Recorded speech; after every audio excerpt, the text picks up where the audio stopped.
ಈಗ ಇಲ್ಲಿ ನೋಡೋದಾದ್ರೆ ಒಂದು ಸ್ಟ್ಯಾಂಡ್ ಇದೆ, ಅದರ ಮೇಲೆ ಪಿರಮಿಡ್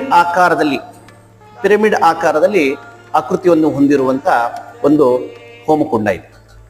ಈ ಹೋಮಕುಂಡನ ಹೀಗೆ ಬಳಸಬೇಕಾಗುತ್ತೆ.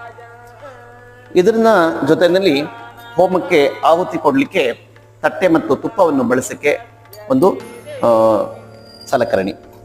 ಅದು ಅಗ್ನಿ ಆಗ್ತಿರ್ಬೇಕಾದ್ರೆ ಅವುಗಳನ್ನು ಮುಟ್ಟಬಾರ್ದು.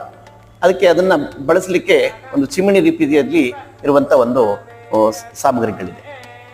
ಇದ್ರ ಜೊತೆಯಲ್ಲಿ ಈ ಅಗ್ನಿಹೋತ್ರಕ್ಕೆ ಏನು ಸಾಮಗ್ರಿಗಳು ಬೇಕು ಅಂತ ಹೇಳಿದ್ರೆ ದೇಸಿ ಹಸುವಿನ ಭರಣಿ ಬೇಕು.